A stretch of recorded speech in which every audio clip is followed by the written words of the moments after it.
ये एक पिक्चर देखें।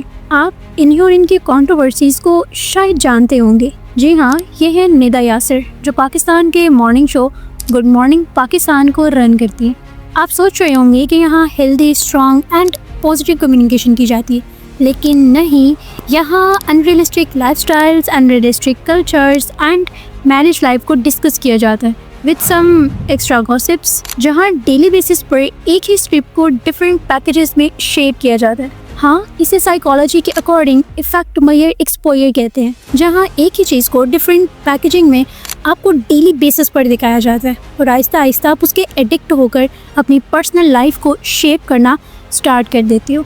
अब इन्हीं मॉर्निंग शोज़ को अडल्ट जो 20 to 25 ईयर ओल्ड्स हैं वो भी इन्हीं मॉर्निंग शोज़ को वॉच करते हैं and seriously in morning shows से ट्रिगर होकर वो अपनी लाइफ को शेप करते हैं और अपनी पर्सनल आइडेंटिटी को लीव करते जा रहे हैं। This one is the rough and unrealistic picture of Pakistan's morning show, जिसकी असली पिक्चर अभी बाकी है। आप इसको ब्राइट करें इसे। कौन है ये? वैसे एक बात है, तो बंदा है थर्ड क्लास किस्म का बगैरत आदमी। लास्ट टाइम में मैंने कहा था, सबको ये लगा था प्रैंक, आप लोगों को पैसे डालने मैंने कहा था। इस बार तो हनीमून की बात कर रहे हैं। हाथ मैं औरत है, हाथ कैसे लगाओगे बगैरत? पागल हो गया? तो उल्टा पुल्टा बनाते फिर बच्चे इतना लान तान करते, क्या बना दिया क्रिंज।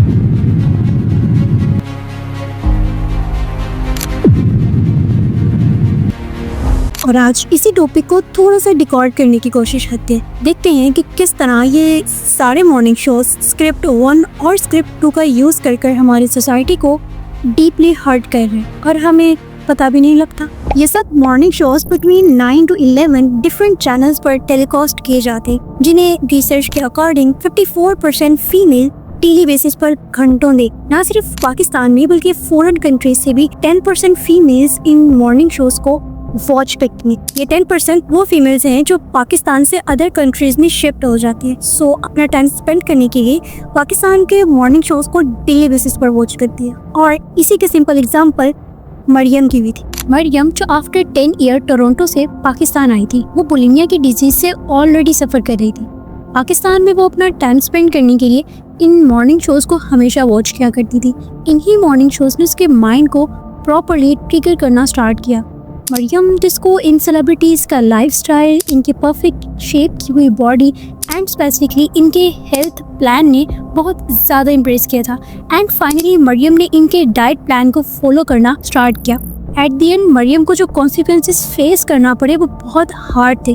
मरियम के हेल्थ रिस्क इंक्रीज हो चुके थे एंड उसके माइंड को इस डाइट प्लान ने भी बहुत ज़्यादा इफेक्ट किया था। एट द एंड मरियम की उन तमाम व्यूअर्स से रिक्वेस्ट थी जो इनके डाइट प्लान्स को फॉलो करते हैं वो भी केयरफुल हो जाए और जो फॉलो करना चाह रहे हैं प्लीज़ वो भी केयरफुली इनके डाइट प्लान को एक बार अच्छे से अंडरस्टैंड करें एंड देन फॉलो करें। लेकिन ये हमेशा से ऐसा नहीं था, बल्कि पाकिस्तान में एक टाइम में बहुत वैल्यूएबल मॉर्निंग शोज थे जहाँ चिल्ड्रंस को स्ट्रॉन्गली कुरान और स्कूल से अटैच किया जाता था। Educational segments, children segments and regional content होता था, जिसकी स्लॉट्स पर आज ये अनरियलिस्टिक मॉर्निंग शोज। ये इतने अनरियलिस्टिक हैं कि जहाँ एक ही पैटर्न को डिफरेंट पैकेजिंग में डेली बेसिस पर कभी किचन, कभी मेकअप और कभी स्टोरी से चीख और चिल्लाकर इंट्रोड्यूस करवाया जाता है। यहाँ सिचुएशन इतनी गड़बड़ है कि यहाँ सिर्फ गॉसिप्स, अपनी लाइफ की बातें, किसी सेलिब्रिटी की लाइफ के अनरियलिस्टिक एंड अनइम्पोर्टेंट मोमेंट को डिस्कस किया जाता है एंड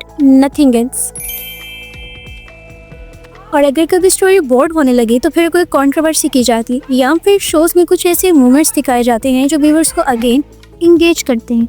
हाँ बिल्कुल, ये स्क्रिप्ट का ही एक पार्ट है, क्योंकि जहाँ कहीं पर भी कभी मॉर्निंग शो बोर्ड होने लगे तो फिर कुछ शॉकिंग किया जाता है, कुछ ऐसे किया जाता है जो व्यूअर्स को इंगेज करे, उनको इतना इंगेज करे कि next 2 and 3 month even weeks के व्यूज को भी लॉक किया जाता है। हाँ, ये भी साइकोलॉजी का ही एक पार्ट है जिसे सेंसेशनलिज्म कहते हैं, जिसके अकॉर्डिंग जहाँ कोई डिफरेंट और शॉकिंग ड्रामा रिकॉर्ड हो वहाँ जरा ज़्यादा रीच आ जाती है।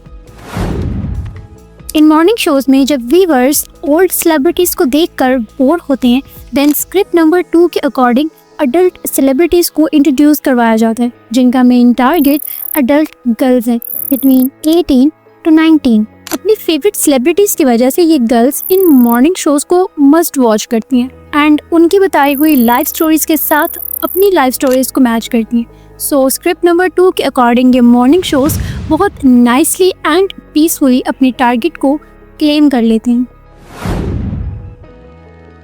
इन तमाम मॉर्निंग शोज में एक स्क्रिप्ट को मस्ट फॉलो किया जाता है। मॉर्निंग शोज में सम टाइम ऐसी स्टोरीज शेयर की जाती हैं जहाँ इमोशंस को डायरेक्ट हिट किया जाता है, यानी इमोशंस इनका बेसिक टारगेट है। स्पेशली विक्टिम की स्टोरीज जहाँ उनसे बहुत हेल्दी, बहुत डिफरेंट किस्म के क्वेश्चंस किए जाते हैं, या फिर किसी भी ऐसी पर्सन को जिसे इंसाफ चाहिए होता है नॉर्मल फॉर्म के अंदर, उसको भी बुलाकर इस स्क्रिप्ट का एक पार्ट बना दिया जाता है और उन्हीं के थ्रू नेक्स्ट वीक के व्यूज़ को प्रॉपर तौर पर लॉक किया जाता है। अब ये चीज़ या तो कंट्रोवर्सी क्रिएट करेगी या फिर उन्हें व्यूज़ दिलाएगी, बट इन दोनों सिचुएशन के अंदर मॉर्निंग शोज़ को प्रॉपर अपने स्क्रिप्ट के अकॉर्डिंग फ़ायदा ही होता है। यही स्क्रिप्ट 2020 में morning show good morning Pakistan की होस्ट ने यूज़ किया था। 2020 5 ईयर ओल्ड मरवा का एक मिसिंग केस रिपोर्ट हुआ 6 सितंबर को और 15 सितंबर को उसके पेरेंट्स को उसकी बॉडी मिली। मरवा के पेरेंट्स को निदा यासिर ने अपने मॉर्निंग शो में बुलाकर बहुत ही लीड लेवल के हेल्दी एंड अनइम्पॉर्टेंट क्वेश्चंस किए थे, जिसके बाद सोशल मीडिया पर निदा यासिर के अगेंस्ट एक हैशटैग स्टार्ट हुआ था, ban Nida Yasir. What you think, क्या ये सारे क्वेश्चंस नॉर्मल थे या फिर निदा यासिर ने बहुत नॉर्मली ये सारे क्वेश्चंस किए थे? नहीं, हरगिज़ नहीं, कि बिल्कुल स्क्रिप्ट 2 का ही पार्ट था। उस स्क्रिप्ट का जिसमें साइकोलॉजी के अकॉर्डिंग कुछ ऐसा डिफरेंट किया जाता है जहाँ रीच बहुत ज़्यादा हो जाती है, और नॉर्मल फॉर्म में तुम इसे कंट्रोवर्शियल भी कह सकते हो, यानी कुछ ऐसा क्रिएट किया जाए जो नेक्स्ट वीक या फिर नेक्स्ट मंथ तक के व्यूज़ को लॉक कर दे एंड ऑडियंस बार बार उस मोमेंट को देखती भी है। हाँ, ये मॉर्निंग शो की इंडस्ट्रीज में कोई फर्स्ट टाइम नहीं था, बल्कि ये काम बार बार किए जाते हमेशा उससे टाइम जब किसी भी तरह से व्यूज़ डाउन जा रहे होते या फिर किसी भी तरह से आपको थोड़ी टेंशन नहीं मिल रही होती, वहाँ ऐसे काम ज़रूर किए जाते हैं जिसकी वजह से नेक्स्ट मंथ, वीक और इवन 2 मंथ्स तक के व्यूज़ को भी लॉक किया जाता है।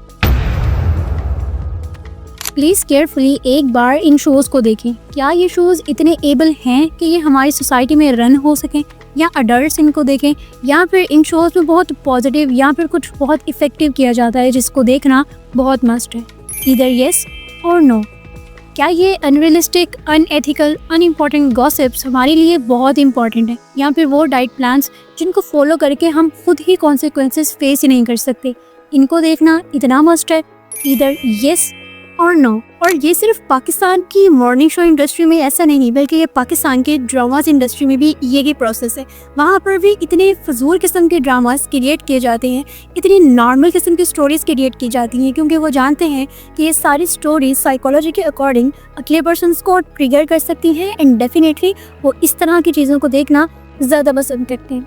Yes, this is for today and I hope you guys get my point. But what do you think about these industries?